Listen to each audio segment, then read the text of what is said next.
하겠습니다. 숨을 들이쉬면서 내 마음이 극락정토, 내쉬면서 내 성품이 아미타불. 내 마음이 극락정토, 내 성품이 아미타불. 내 마음이 극락정토, 내 성품이 아미타불. 내 마음이 극락정토, 내 성품이 아미타불. 내 마음이 극락정토, 내 성품이 아미타불.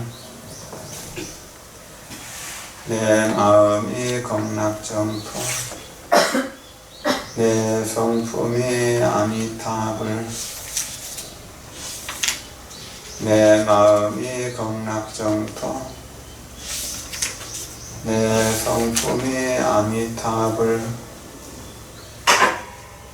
내 마음이 극락정토, 내 성품이 아미타불.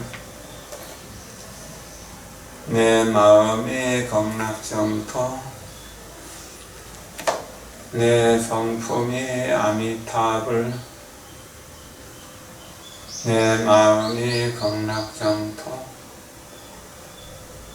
내 성품이 아미타불. 내 마음이 극락정토, 내 성품이 아미타불. 내 마음이 극락정토, 내 성품이 아미타불. 내 마음이 극락정토, 내 성품이 아미타불. 내 마음이 극락정토, 내 성품이 아미타불. 내 마음이 극락정토, 내 성품이 아미타불. 자, 건강경을 공부해서 지금 20번까지 끝났고 21분부터 해야 될 차례입니다. 우리가 건강한 사람이라면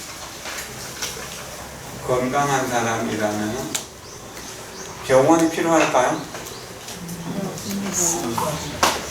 약국이 필요할까요? 약이 필요할까요? 우리가 범죄자가 아니라면 경찰이 두려울까요? 법원에 가는 것이 두려울까요? 교도소 보낸다 하더라도 두려울 것이 없죠. 그럼 병이라고 하는 게 뭘까요? 죄라고 하는 것이 뭘까요? 이거를 좀 생각해보고 넘어갑시다. 자주 말씀드리지만 다이아몬드를 구슬처럼 깎아서 아주 투명하잖아요. 어떤 멀리서 보면 있는 건지 없는 건지 안 보일 정도로 투명하거든. 근데 그 다이아몬드를 빨간 그릇 속에다 담아놓으면 어떻게 보이나요? 빨갛게 보이죠. 파란 그릇 속에 담아놓으면 파랗게 보이죠. 노란 그릇 속에 담아놓으면 노랗게 보여요. 우리 여기도 있는지 모르겠는데 여기 보면 방화하기 위한 소화기 물이 이제 투명한 그릇에 주황색 물이 담겨 있어요. 처음에는 제가 주황색 물이 담겨 있는 거라고 생각했거든요. 그런데 투명한 그릇에 병에 투명한 병에 투명한 물이 담겨 있는데 그것을 받쳐놓은 그 받침대가 뒤에 받침대가 주황색이기 때문에 주황색으로 보이는 거예요. 원래 주황색인가요? 우리가 중생이라는 생각, 환자라는 생각, 죄인이라는 생각, 이것은 빨간색, 검은색, 노란색, 파란색 이런 것과 같은 거예요. 실제로 있는 건가요? 없는 거죠. 실제로 없는 입장이라면은 병이 없는데 약을 먹을 필요도 없고 치료받을 필요도 없는 거잖아요. 그렇죠? 그럼 이제 21번에서 이야기하는 부처님이 법을 설한 것이 있겠느냐라고 묻잖아요. 그래서 없다라고 대답하잖아요. 그 없다는 건 뭔가? 그 투명한 구설, 다이아몬드를 말하는 거예요. 근데 그 다이아몬드가 실체가 있는 것처럼 느껴지지만 실체는 없어요. 그래서 실체는 없지만 모든 만남 속에서 그 만남을 드러내요. 어제 법문사에서 지장기도 법회를 하면서 그 법문사 대웅전에 보면은 이 마하대법왕요 무단 영무장이로다 본래 비조백이로대 수처현 청함이로다라고 하는 개성을 소개했었습니다. 이 마하라고 하는 말도 뭐 이게 별로 의미가 없는데요. 이 마하는 대라는 뜻이고, 그러니까 이렇게 뭐 대법왕이라고 해도 다름은 아니죠.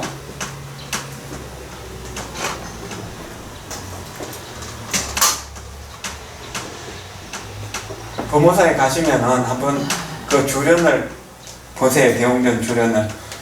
대부분 그 법문사 건물에는 주련이 없는 게 특징이라고 지금 말씀하는데 실제로 대웅전 말고는 주련이 거의 없어요. 다른 데는 주련이 있는데 주련은 기둥에 이렇게 대련으로 우리 수강고전처럼 그렇게 되어 있는 거거든요.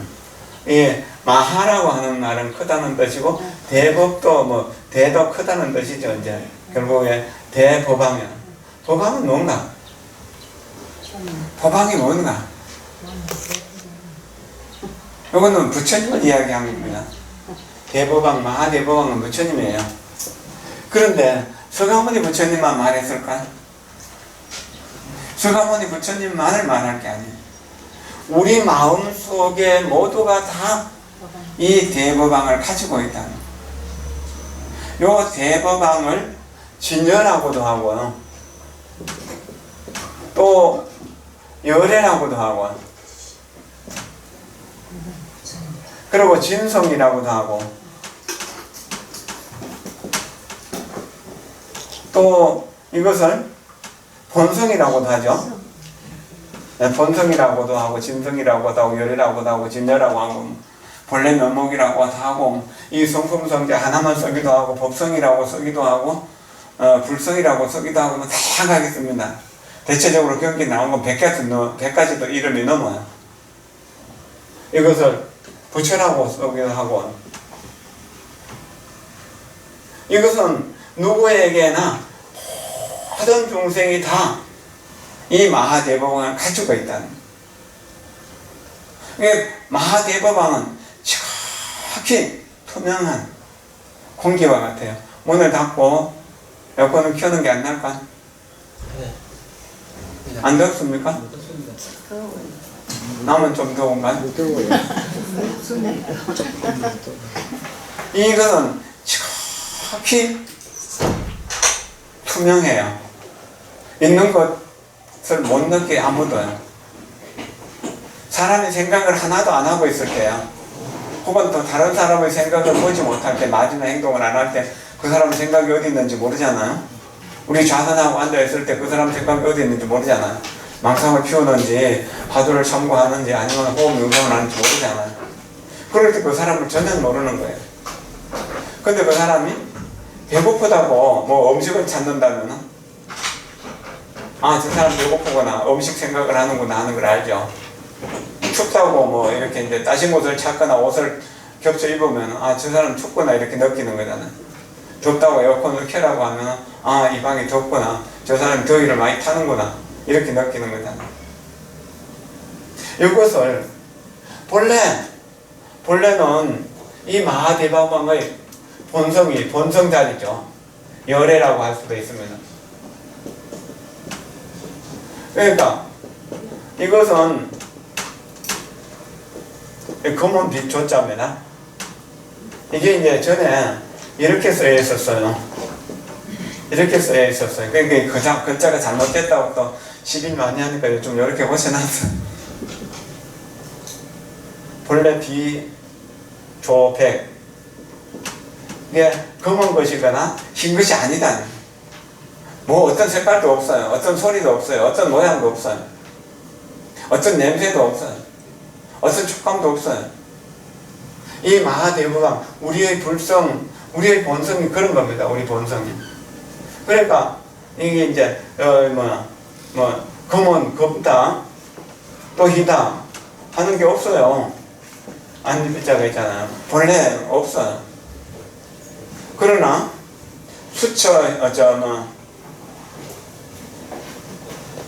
무단 영무장 두 번째 둘이 빠졌네요. 무는 없다는 거죠. 짧음도 없고 또한 긴 것도 없다는 거예요.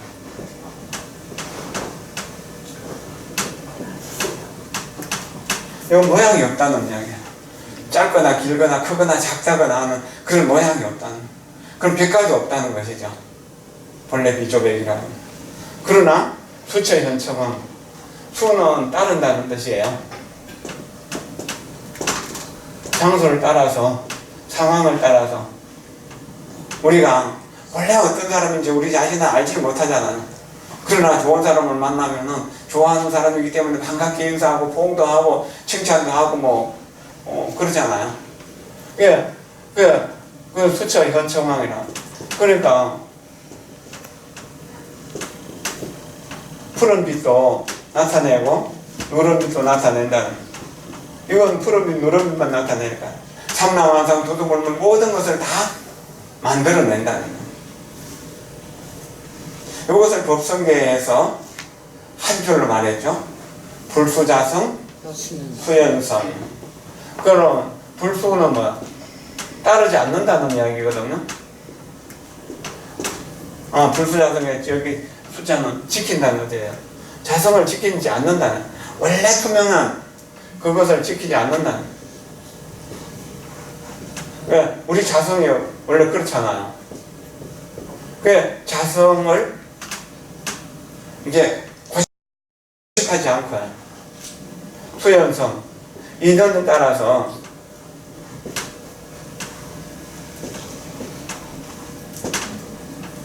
인연을 따라서 모든 것을 다 만들어낸다는, 다 이루어낸다.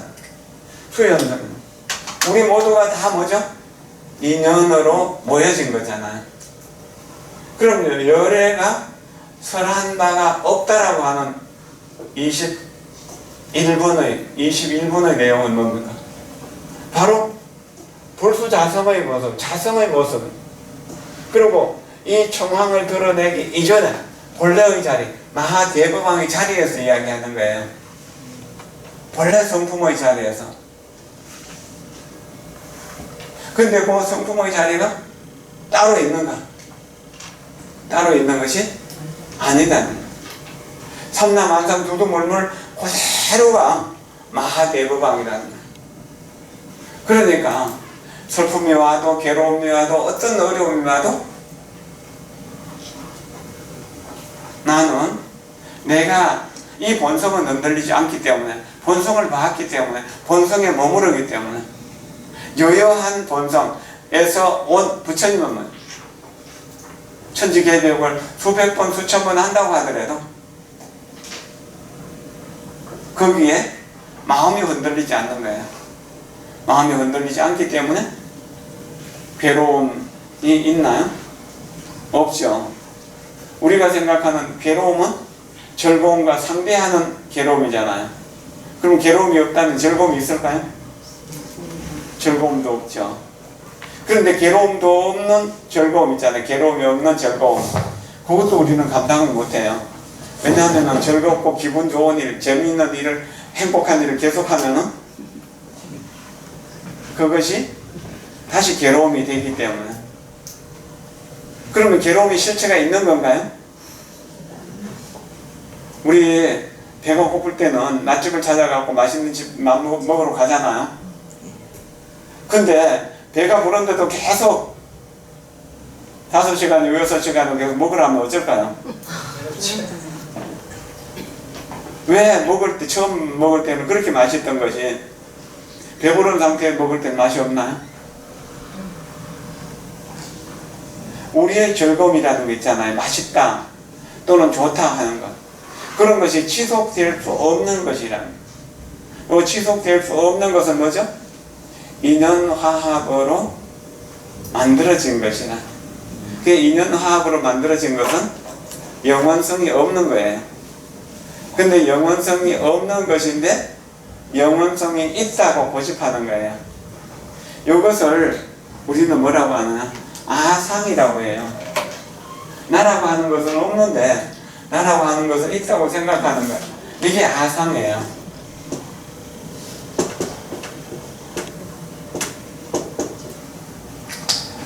배가 고파가도 허기져 있는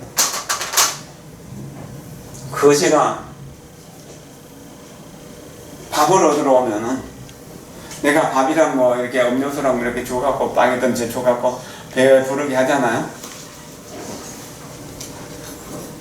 그런데 그러면 그 사람 굉장히 고맙다고 하거든요. 똑같은 음식을 그냥 이렇게 대충 차려갖고 줬는데도 너무나 고맙다 한단 말이에요. 근데 먹고 살만한 사람, 자기가 어떤 뭐 회사의 사장이든지 아니면 뭐 국장이나 뭐 이렇게 장관이나 뭐 이런 사람에게 그만큼 음식을 차려가지고 왔을 때 내주면 어떻게 하나? 기분 좋아할까요? 거지하고 주는 거하고 똑같이 주면은 거지는 너무나 고맙다고 맛있게 먹는데요. 내가 거지가 나한테 나를 이렇게 무시할 수가 있어. 이걸 먹으라고 처먹으라고 주는 거야. 왜 그럴까요? 음식이 문제인가요? 내 한 생각이 문제예요. 그 맛있게 얻어먹지 못하는 그 마음을 아상이라고 그래요. 그럼 아상이 있을 때 괴로움이 있을까요? 없을까요? 아상이 생기면은 괴로움이 생기는 거예요. 그러면 아상이 생기면 뭐죠? 남을 무시하는 마음이 생기죠. 내가 무시당하기 싫다는 생각에 의해서. 그래서 괴로움이 만들어지는 거예요. 근데 부처님은 아상이 없으셨기 때문에 본성을 모았기 때문에 저 본성은 뭐 어떤 거에도 걸림이 없잖아요. 뭐에 걸림이 있나. 그렇기 때문에 가난한 집에 가서도 그래서 정말 먹을 수 없는 그런 음식도 그냥 고맙게 받으셨고 부잣집에서 최고로 귀한 진수성찬도 똑같이 그냥 고맙게 받았던 거예요. 거지를 만나든 국왕을 만나든 다르지 않았다는 이야기입니다. 아상이 없는 그런 모습이에요. 근데 우리가 그게 가능할까요? 자, 오늘 우리 탁발 갑시다. 그러면서 바로 들고 내가 앞장서서 간다 해도 여러분들 따라오기가 쉽지 않을 거예요. 아는 사람 만나면 어쩌요? 그런 거거든요. 그게 이제 아상이 없어야 되는 이유죠. 아상이 생기면 괴로움이 생기니까. 근데 그 아상은 있는 건가요? 원래부터 있는 건가요? 거지에게는 없었는데 그냥 잘 나가는 사람에게는 있는 거예요. 잘 나갈수록 그 아상은 커지나요? 작아지나요? 커지면은 괴로움이 많나요? 적나요? 그러니까 출세하는 게 바람직한 게 아니에요.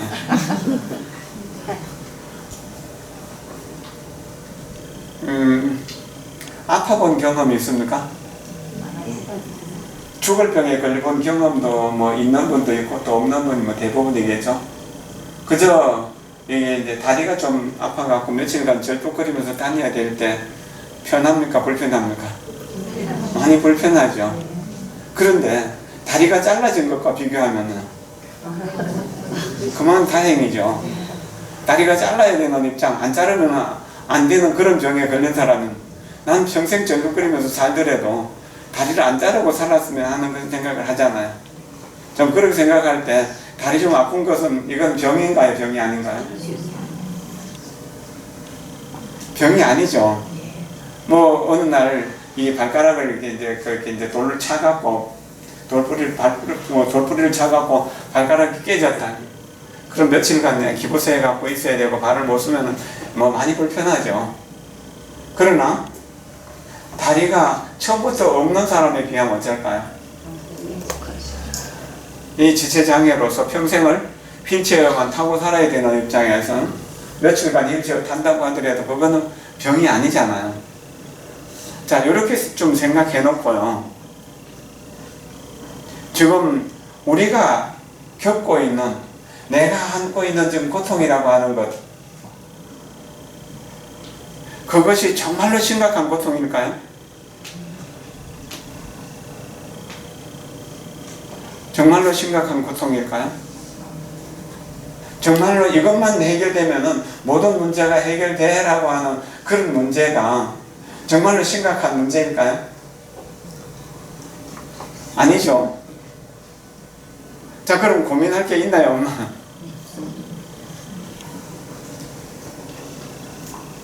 근데 고민을 하나 안 하나요? 왜 하죠? 자, 이제 돈 갖고 이야기를 좀 더 해볼까요?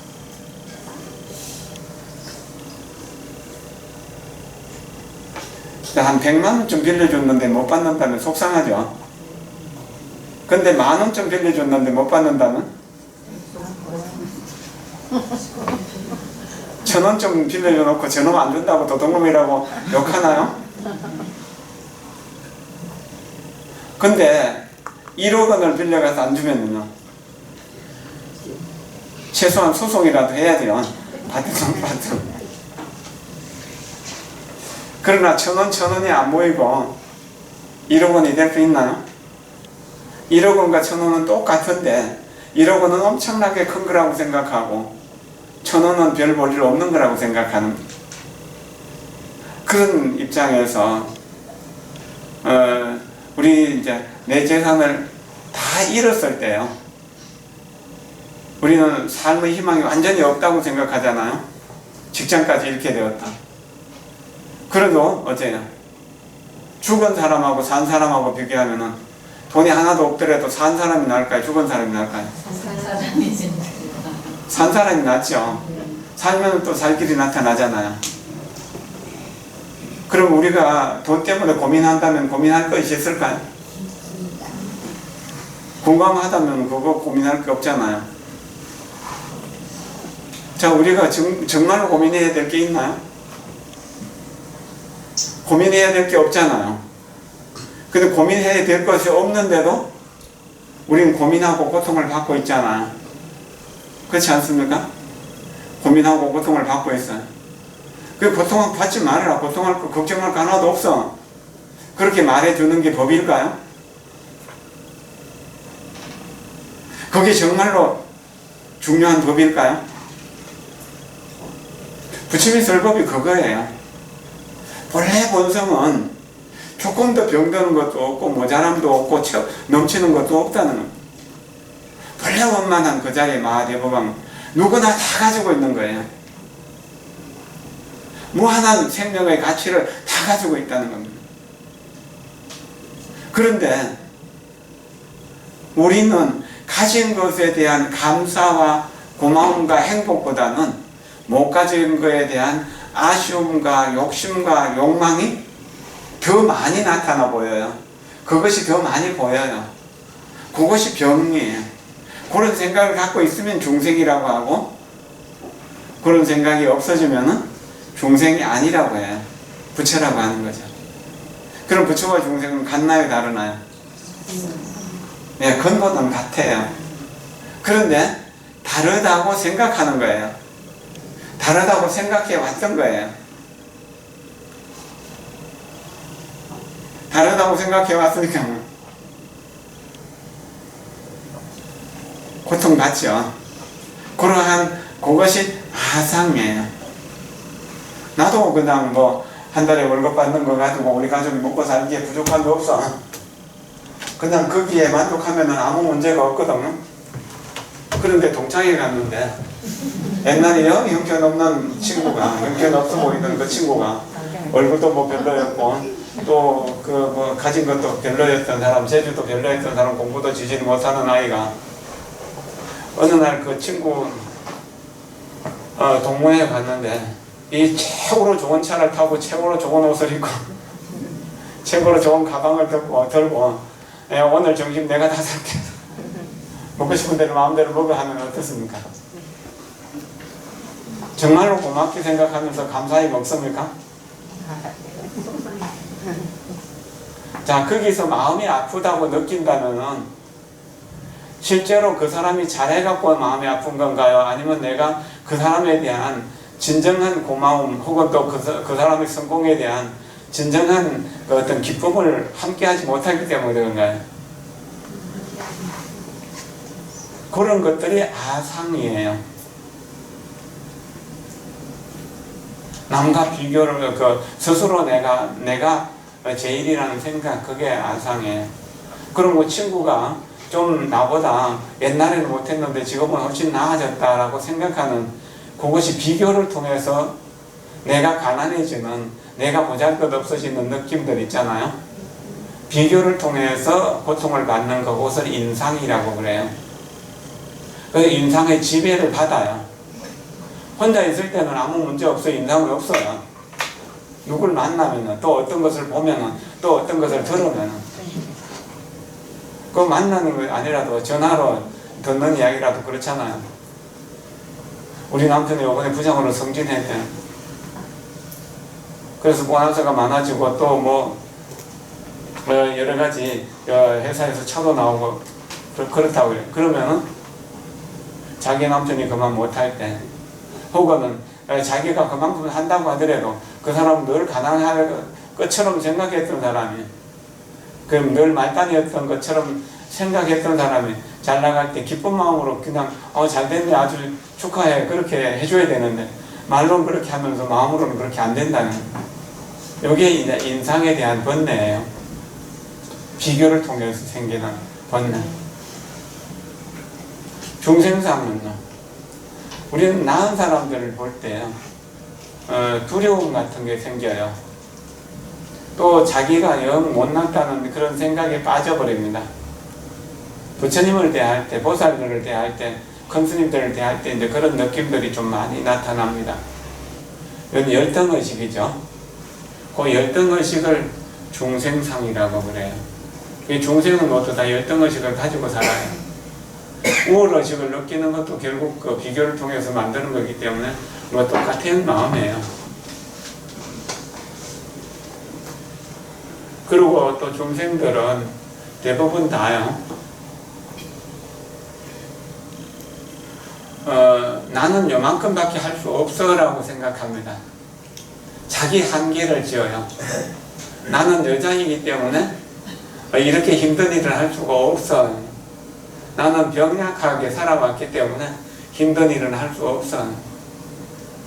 나는 낯선 사람들을 만나는 것이 너무나 힘들어. 낯선 곳에 가는 게 너무 힘들어. 이런 것들이 이제 한계의식이죠. 그래서 공부 좀 잘하면은 출세할 수 있는데도 공부를 저는 할 수 없다고 생각하는 거야. 나는 공부할 수 있는 사람이 아니야. 나는 그냥 무식하더라도 이렇게 열심히 막노동이라도 해서 가족들 먹이 살리면 됐지 뭐. 여기 만족해버리면 한계는 늘 그런 문제를 가져요. 발전할 수 있는 가능성을 자꾸 막아버려요. 그럼 아상, 인상, 중생상, 수자상이 생기면 어떻습니까? 자아의식, 비교의식, 열등의식, 한계의식을 가지면은 괴로움이 많아지고 그 괴로움을 벗어나려고 하는 의지가 약해져요. 그 괴로움을 벗어나려고 하는 그런 의지가 약해지기 때문에 남들이 감옥을 만들어서 감옥에 넣어준 것도 아닌데 감옥 속에 있는 것처럼 늘 괴로워요. 자유롭지 못해요. 구속되어 있는 느낌에 꼭 아주 많이 기분이 나빠서 가족과 싸워서 부부싸움을 했거나 혹은 또 뭐 좀 이렇게 이제 속이 많이 상해가지고 좀 이제 뭐 생각도 없이 집을 뛰쳐나왔다고 생각해 봅시다. 주부들의 경우에 남편도 뭐 특별한 건 아니죠. 어딘가 가야 되는데 갈 곳이 있던가요? 그런 게 한계의식이라고 할 수 있어요. 그럼 자아의식이 비교의식, 열등의식, 한계의식을 만드는 거죠. 근데 문제는 나라고 하는 것을 부수는 거예요. 그럼 모두와 친구가 될 수 있는 것이면, 그리고 어떤 상황에서도 내가 상처를 받지 않는 것이면, 원래 나는 원만한 부처 다이아몬드였어. 어떤 진흙 속에 묻어 놓는다 하더라도, 더러움 속에 들어간다 하더라도 다이아몬드는 때가 묻는 게 아니야. 그 사실을 확신하면은 어떻게 될까요? 우리는 남이 나를 모욕을 준다 하더라도, 괴롭힌다 하더라도 그 사람에 대한 미움이나 분노가 일어나질 않아요. 그냥 그저 즐거울 뿐이에요.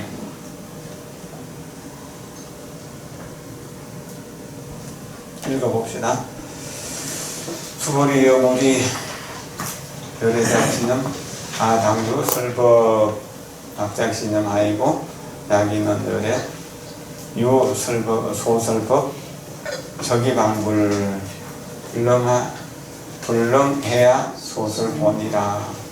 수보리아는 열애가 이런 생각을 하되 내가 마땅히 선한가 법이 있다고 이러지 마라.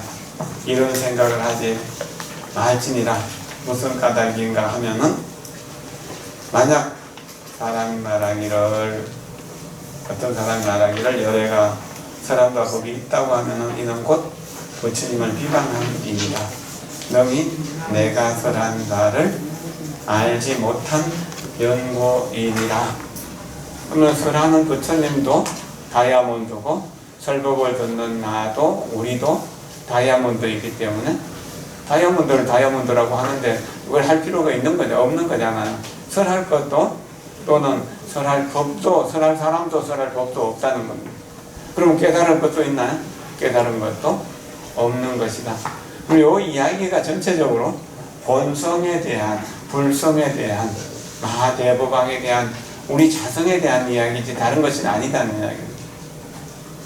우리가 병들었다고 생각하는데 그거는 남들이 볼 때는 전혀 병이 아닌데 자기는 죽을 병에 걸렸다고, 아니 죽을 병에 걸린 것보다 더 괴롭다고. 조금 전에도 누가 그런 하소연을 하고 갔는데 차라리 죽을 병, 난치병에 걸렸으면 좋겠다고. 그러나 난치병에 걸린 사람 보면은, 그 사람 입장에서 보면은 나는 저 병을 갖고 있더라도 나는 저걸 병이라고 생각 안 하고 내가 하고 싶은 모든 일을 마음껏 하면서 살 거야. 그럴 건데 병도 아닌 거에 딱 걸려버리는 거예요. 자존심 상할 일도 아닌데 딱 자존심 때문에 원수처럼 지내는 거예요. 친한 친구끼리 늘 친하게 같이 살던 사람들이 아상, 임상, 중생상을 없애라고 하는 것, 그런 것은 부처님이 그런 것이 우리에게 괴로움을 주기 때문에 그런 거예요. 그러면 원래가 다이아몬드이기 때문에 다이아몬드라고 하는 것에 대해서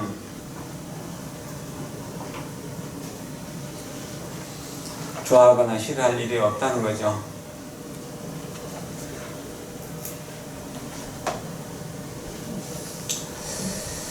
하무득통승 말씀입니다. 부처님이 설하신 일체법은 다면하여 항상 정면하시니 다만 부처가 말이 없음을 믿으면은 가히 종작이라고 할만하도다. 당연이라고 하는 말요. 이 햇볕이 온 우리를 똑같이 비치잖아요. 근데 그 빛이 이렇게 우리가 오늘도 햇빛이 비치는데, 이 비친다는 그 햇빛을 우리가 인식하나요, 못하나요?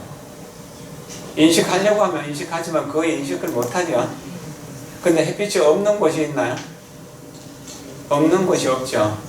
그렇게 꽉 차게 빛이 있는 것, 또는 공기가 꽉 차게 이 허공에 덮여 있는 것, 이런 모습을 담년이라고 그래요. 그럼 부처님의 모습이 온 중생들, 온 사바세계에 가득히 있어요. 온 법계에 가득히 있어요. 부처님 세계, 또 보살의 세계, 영각의 세계, 성문의 세계, 천상의 세계, 인간의 세계, 아수라의 세계, 지옥, 악의, 축생의 세계, 그 십법계에 그대로 담연해요. 가득 차 있어요. 이것을 텅 빈 충만이라고 그렇게 이야기했죠. 담연을 번역하면은 아마 텅 빈 충만이라고 하면 좋을 거예요. 법정스님이 텅 빈 충만이라고 하는 말을 참 좋아하셨죠. 그러니까 거기에서 어떤 것도 일어난다, 뭐 죽는다는 게 없어요. 소멸이 생멸이 없는 것이죠. 그게 정멸하다. 이렇게 모든 존재가 부처님의 담년 속에 있다는 사실. 아니, 담년이라고 한다면은 가히 종작이라고 이를 만하다. 부처님의 엄성을 이해한 사람, 부처님의 뜻을 이해한 사람을 종작이라고 그렇게 이야기합니다. 종작이란 사람은 금은고 소리를 들을 줄 아는 사람이었어요. 대가라고 하는 사람이 있었는데, 대가는 그 당시에 금은고를 세상에서 제일 잘 타는 사람이었어요.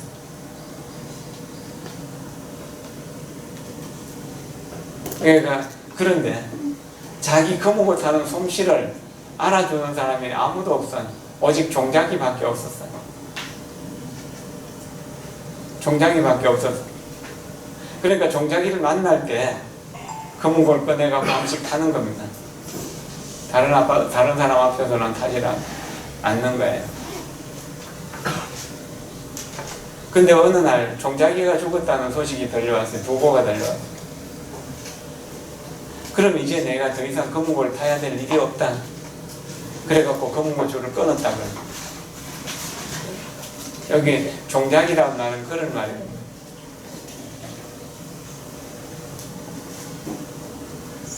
부처님 찬탄한 개송에도 또 그런 이야기가 나오는데,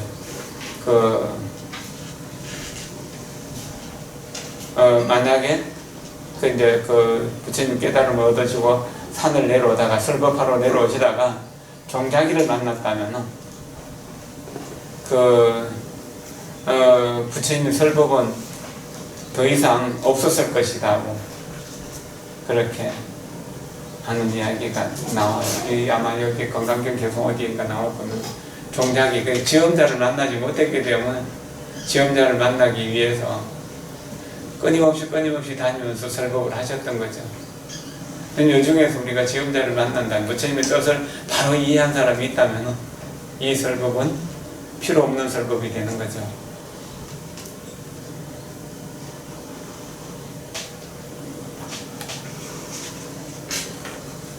수보리야, 설법이라고 하는 것은 법을 가히 설할 것이 없음을 이름하여 설법이라고 한다.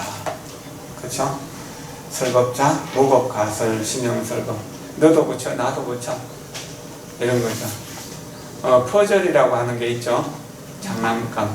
그림을 여러 가지 조각으로 맞추어가지고 하나하나 맞추어 나가는 그런 게임이잖아요. 그 퍼즐의 조각조각이 중생의 모습이라고 한다면 다 맞춰진 모습이 부처의 모습이라고 이렇게 볼 수도 있을 거예요. 그러나 그 퍼즐 전체가 하나지 따로 떨어져 있는 것은 아니거든요. 다른 모양이라고 하더라도. 그렇기 때문에 중생을 중생이라고 할 수가 없는 것이고, 그 중생을 위해서 법을 설했다고 하는 것도 실제로 설한 것이 아니라고 하는 겁니다.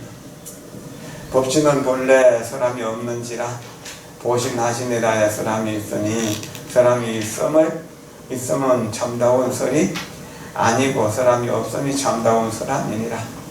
시방의 불토 가운데 부처님 국토 가운데 오직 일성법이 있으니 일성법을 떠나서는 다시 가히 설할 것이 없도다. 그러므로 이르되 법가히 설할 게 없다 한 것이요 다만 일성법으로서 모든 중생에게 열어 보였으므로 이름을 설법이라고 한 것이니 만약 일성법이라면은 바로 열 곳이 없다, 설할 곳이 없다는 거죠.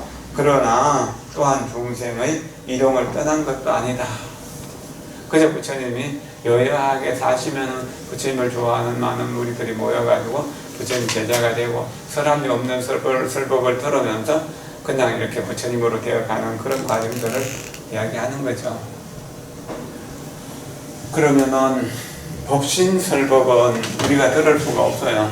이 마하대부강의 설법은 들을 수가 없어요. 그 중근기, 하근기를 위해서 보신의 모습으로 하신, 엄하신의 모습으로 이렇게 보인 설법만이 있는 겁니다.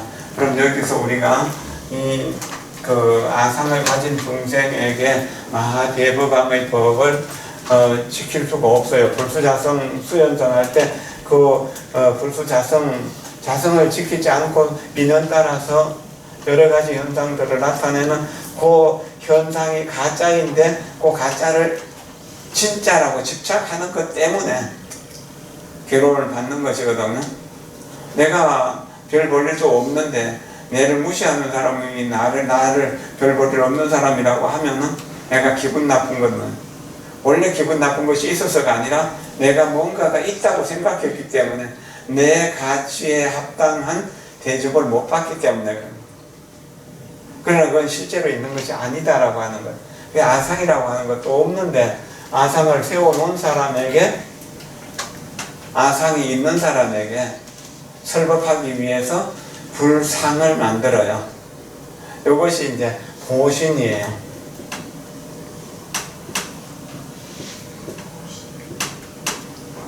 이 보신은 뭐냐 하면요, 3교 5교를 다 지키면은 우리가 굉장히 아름다운 몸매를 얻을 수가 있어요. 그리고 말도 잘할 수가 있고 여러 가지 상황 속에서 경제력이라든지 여러 가지 사회적인 지위라든지 이런 게 생겨요. 바람일이라고 하죠. 뭐 육바람일, 십바람일, 무량한 바람일 되는데 보살 만행을 다 바람일이라고 합니다. 이 바람일을 통해 가지고 만들어진 몸이 보신이에요. 보살 만행을 통해서 만들어진 몸은 보신이라. 그럼 이것을 보면서 부처님이 6년 동안 고행하셨잖아요. 그리고 과거 3아성제급 동안 고행을 하셔서 부처님 내셨잖아요. 그런 것을 통해서 부처님 여기 32상 80종호가 만들어졌다고 해요. 근데 이것도 또한 믿지를 못하기 때문에 그래서 이 모양은 우리가 볼 수가 없어요. 부처님의 본신은 우리 법신인데 법신은 자수용, 자기 스스로 즐기는 겁니다. 깨달음의 세계에서. 보신은 그래도 보살들에게 보이는 몸이에요. 근데 우리는 이 보신도 볼 수가 없어요.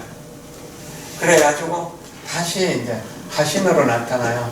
중생을 교화하기 위해 가지고 이제 그 몸을 놔두시는 거죠. 하신을 나타내는 하신만 보는 겁니다. 근데 하신도 뭐죠? 이게 우리 마음이 청정해져야 봐요. 그냥 볼 수 없습니다. 누군가가 죽을 병에 걸렸는데 난 이렇게 죽을 수 없다 이렇게 생각하고 간절하게 남아미타부를 부르는 겁니다. 아미타 부처님을 무량수니까 내가 여기서 이렇게 죽게 내버려 두지 말고 나를 살려주십시오. 간절하게 아미타부를 불러서 하루 이틀 사흘 나흘 닷새 이렇게 이제 시간이 흐르면서 망상이 하나도 없이 잠도 하나도 없이 또렷하게 아미타불 하나로만 딱 모여져요. 모여질 때가 있어요. 그러면 뭐죠? 아미타 부처님과 내가 하나가 되는 때죠. 그걸 일심불란이라고 해요. 그때 아미타 부처님의 화신이 나에게 와요. 그래서 아미타 부처님이 가사로 덮어주시거나 또 손으로 머리를 만져주시거나 또는 감로수를 부어주거나 하는 그런 현상들이 나타나요. 그 화신이 우리에게 나타나는 모습을 응신이라고 해요. 나의 원에, 나의 기도의 원력에 감응해서 응답하러 오시는 부처님이기 때문에 응신이라고 그렇게 이야기해요. 그러니까 화신이 응신으로 나타나요. 부름에 응답해서 오시는 부처님이에요. 그럼 우리가 보는 부처님은 응신이에요. 뭐 이런 나무로 깎았거나 돌로 깎았거나 혹은 쇠붙이로 깎았던 간에 이게 이제 이런 이제 상인데요. 이런 상을 진실로 불상이라고 100% 믿어버리면 그것이 보신 화신이 될 수도 있어요. 내 믿음이 있느냐 없느냐의 문제예요. 난 100% 나는 부처님이야 라고 믿고 다시 거기에 의심이 없으면 부처님과 내가 하나가 된 상태, 이미 법신 하신이 갖추어진 거예요. 그래서 얼마나 좋을까만은 우리는 아상이 있어서 그게 안 돼요. 그래서 뭐 기도를 통하거나 일여심 연부를 통해서 만날 수 있는 부처님이 응신이에요. 꿈에 나타나는 경우도 있고 기도하는 중에 잠깐 삼매를 얻는 순간에 나타나는 경우도 있습니다. 몽중가피라고 이렇게 하죠. 그리고 또 현전가피라고 해서 기도하는 중에 나타나는 경우 현전가피라고 해요. 꿈속에 나타나는 건 몽중가피. 그러나 그것은 그 사람의 병을 잠깐 치료해 주기 위해서 나타난 거니까 실체가 있는 건가요? 없는 것이죠. 그래서 보신하시는 참 부처가 아니다. 법신만이 청정하다고. 그러나 보신하신이 아니고는 우리가 부처를 볼 수가 없습니다. 그러면 법신은 바로 마하대법왕 자성이에요.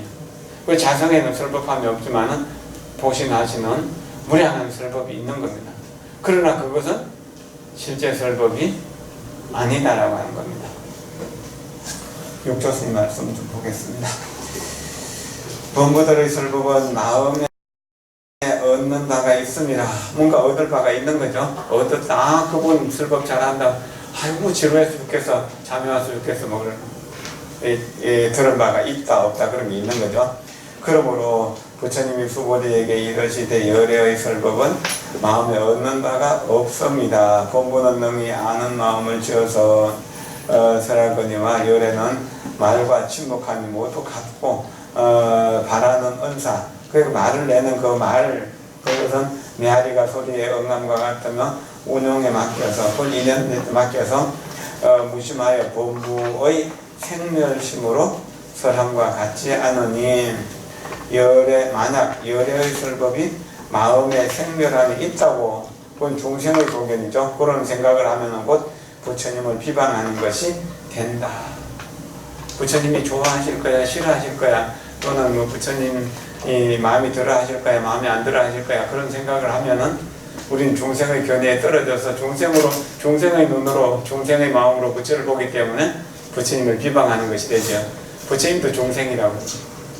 시골 할머니들이 옛날에 이제 관광이라고 해갖고 꽃을 내주라 해가지고 이제 그거 보면 이게 절에 오면은 30-40명이 이렇게 법당에 쳐다보면서 그 삼조불이 모셔져 있잖아요.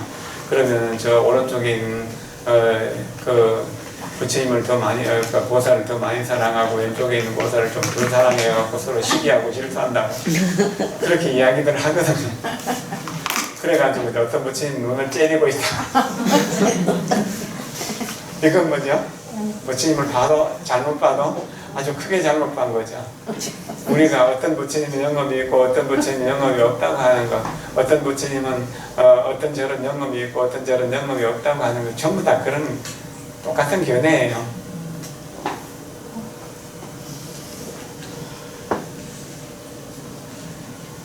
유마경에 이르되 대저 설법이란 설함도 없고 보임도 없으며 청함이란 드럼도 없고 어둠도 없다 하시니 만약 본래 공적함을 요단하여 일체의 이름과 말이 다 거짓으로 세운 것이라 스스로 공한 성품 가운데 치연히 일체의 은사를 건립하여, 그러니까 공한 가운데 끊임없이 말을 해서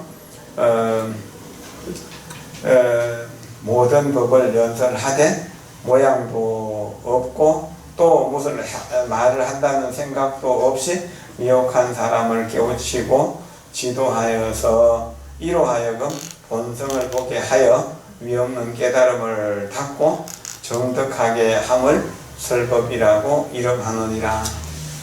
원래 이제 토끼뿔 없는 거잖아요. 네, 그래서 토끼뿔, 거북털 같은 그런 설법이라고 그렇게 토끼뿔로 만든 주장자는 언제나 설법하고 거북털로 만든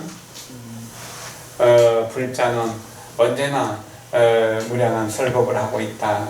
중생을 제도하고 있다고 그렇게 비유해서 선사들이 설법을 하는데 실제로 그게 실제가 있는 게 아니에요.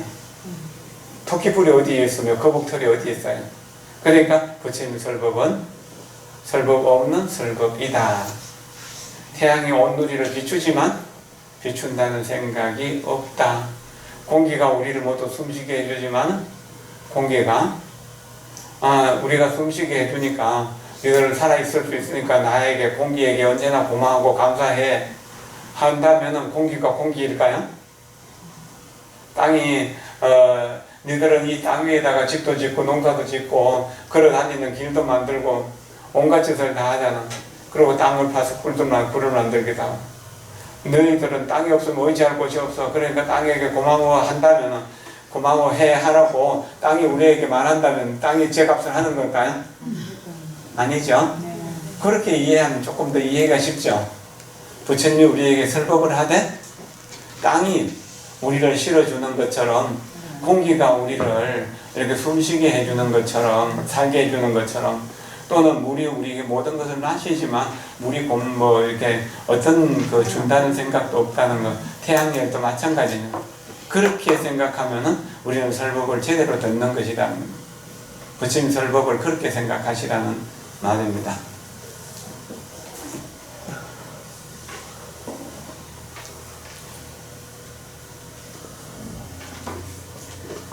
그 다음에 그 뒤에 조금 더 남았죠. 그때 해명수보리가, 근데 해명은 뭐 지혜의 목숨이라는 뜻인데 수보리 존자에게 붙이지는 이름이에요. 여기 이제 건강경에서 수보리 존자를 해명이라고도 하고 또 앞에서 선현이라고 그랬죠. 이제 그 제2분에서 선현 기천군에 가고 선현 착할 선자, 나타나는 현자, 선현이라고 했고 여기서 해명, 지혜의 목숨이라고 해요. 그리고 공의 이치를 잘 알기 때문에 해공이라고 그렇게도 이야기를 합니다. 이게 수보리를 부르는 이름입니다. 그 이제 건강경을 이해하는 데 조금 도움이 될 거예요. 이 수보리가 해명,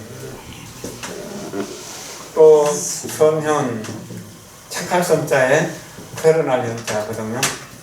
선현, 그 다음에 그 해공, 공을 잘 이해했다는 공의 이치를 뭐 이런 식으로 이제 이게 수보리의 다른 이름입니다. 중국식 이름.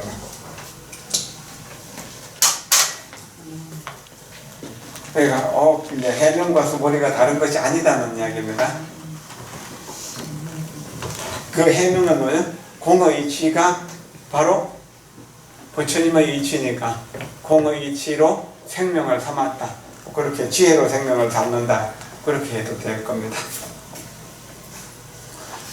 그때 해명수보리가 부처님께서 하되었습니다. 세존이셔 잠옷 어떤 중생이 미래세 이 법 설하심을 듣고 믿는 마음을 내겠습니까? 제6번에 나왔던 질문을 다시 하는 거죠.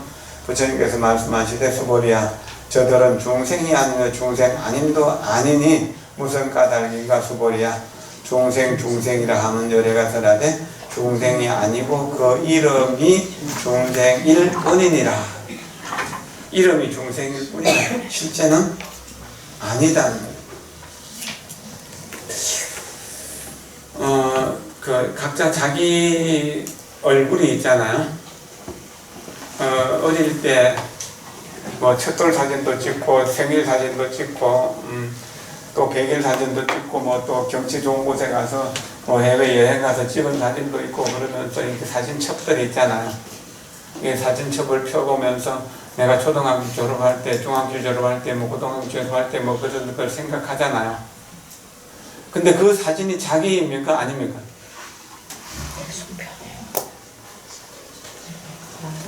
그 사진을 자기라고 할 수 있습니까? 아니라고 할 수 있습니까? 자, 이것을 좀 더 쉽게 그 사진을 태워서 이렇게 뜨거움을 느낍니까? 못 느낍니까?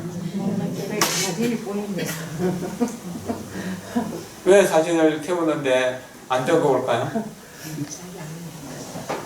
그런데 이걸 왜 내 사진이라고 그러나?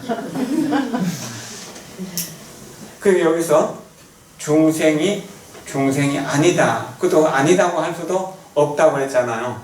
그 이야기예요.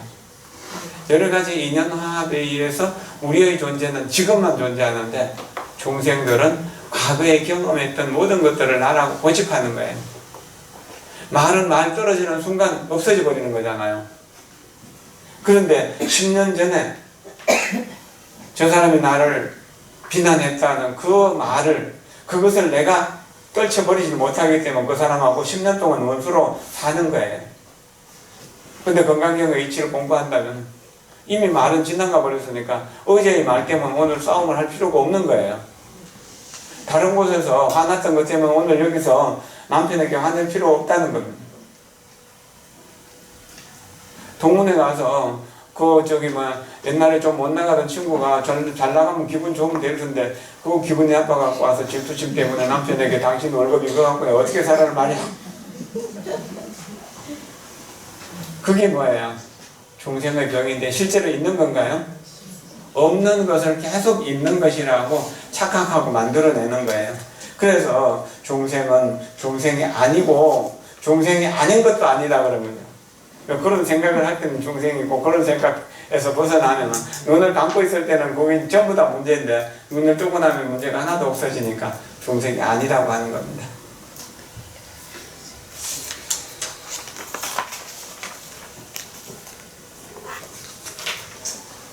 별로 어렵지 않죠? 불교는. 오늘 좀 진도 좀 나갈라 했는데 여쭈 하고 마쳐야겠네. 모비스님 말씀 좀 들어보겠습니다. 일체법은 본래로 통비어 청정하다. 설할 바도 없으며 설할 말도 없다. 설법이란 부처님이 몽매한 중생을 제도하기 위해서 49년간 말씀하신 저 팔만대장경이 그것이다. 깨달은 사람이 깨닫지 못한 사람을 위해서 하신 말씀이다.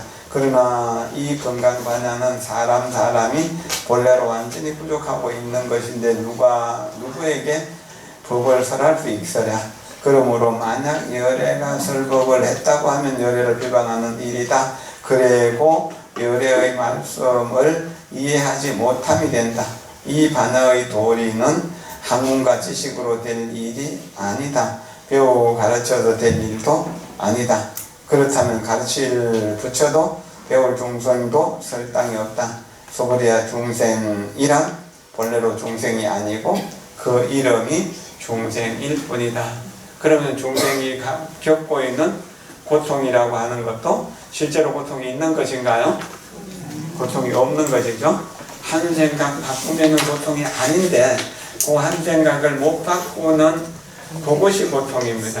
그러면은 상황을 바꾸어서 고통을 없애려고 하면은 그것은 한순간 고통이 행복으로 바뀔 수 있어요. 배가 고플 때 밥을 먹으면 배가 부르면서 고통이 없어지잖아요. 그리고 머리가 아플 때 해열제를 먹으면 머리가 아픈 게 좀 이렇게 열이 내리면서 시원해지는 걸 느끼는 거, 그건 잠시잖아요.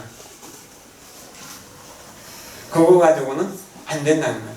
내가 원래 원만한 부처님이다. 정도 없고 고통도 없는 사람이다. 그저 파도처럼 바람처럼 고통이 나에게 왔다가 지나가는 거예요. 봄, 여름, 가을, 겨울처럼 밤과 낮처럼 추위와 더위처럼 밝음과 어두움처럼 그렇게 다녀가는 것이 뿐인 내 살아가는 과정에 그냥 그대로 만나는 것일 뿐이지 거기에 어떤 실체도 없다라고 하는 우리 스스로가 마하대법왕이라고 하는 본성이고 진여고 자성이고 원래청정이라고 하는 그 부처가 바로 우리 마음이다. 마음이 부처고 부처가 마음이다라는 그 입장에서 설할 바 본문이 없다. 그러나 늘 설법을 안 하는 것은 아닙니다. 설법을 하되 거기에 집착함이 없다. 29번인가요? 28부분에서 보면은 보살은 자기가 지은 복덕을 받지 않는다. 그럼 어떤 것이 복덕을 받지 않는 것입니다. 라고 다시 물으니까 보살은 지은 바 복덕에 대해서 탐착하지 않는다. 집착하지 않는다. 그래서 복덕을 받지 않는 것이라고 말한다라고 한 것과 똑같습니다. 전부 다 그렇습니다. 내가 건강경을 설하고 있고 여러분 듣고 있다는 생각이 남아있는 한 우리는 중생을 버릴 수가 없습니다. 여러분도 저도 그저 부처로서의 그냥 다양한 교감이 있는 겁니다. 오늘은 제가 여기서 설주가 되지만 내일은 여러분들이 설법하면 내가 가서 또 듣는 그때는 객이 되는 거죠. 주반 중중한 것이 그런 겁니다. 그렇게 계속 되는 겁니다. 집안에서는 자기가 주인이잖아요. 손님이 오면은 그거는 손님이잖아요. 그 주빈이 정해지잖아요.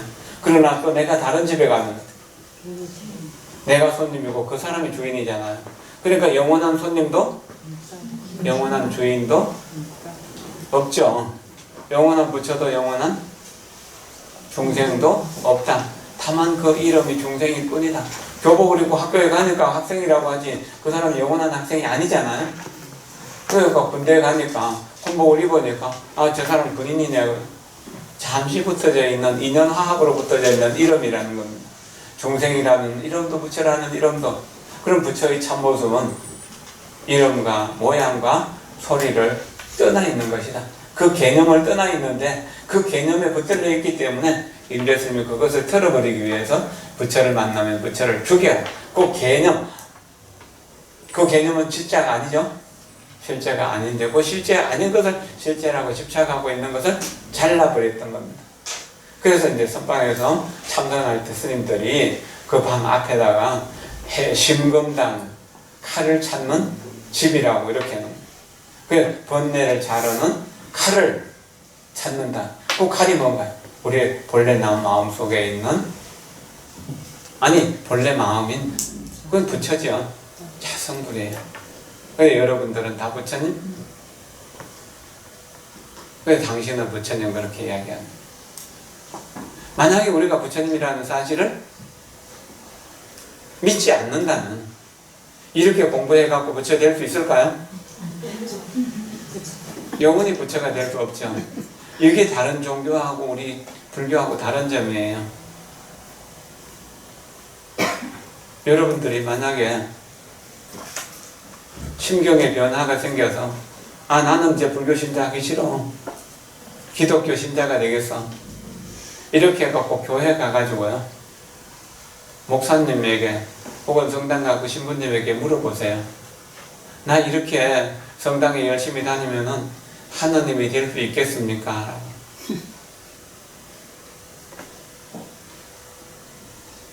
세계 어느 곳에서도 입문을 받아주는 교회는 없습니다. 그러나 불교는 그거하고 다르게 부처님 어서 오십시오. 모든 존재가 그대로 부처라고 하는 거예요. 그리고 부처가 병들어서 중생 노릇을 하고 있는데 이런 이제 공부를 통해서 수행을 통해서 부처님 자리를 찾아 들어가는 거예요. 찾아 들어가시면 실제가 있나요? 마음 그 자리에 있잖아요. 그럼 숨을 들여쉬면서 내 마음이 극락정토 내쉬면서 내 성품이 아미타불 할 때 놀러갔던 중생이 부처님 집으로 돌아오는 겁니다. 아셨죠? 네. 이렇게 마칩시다. 감사합니다.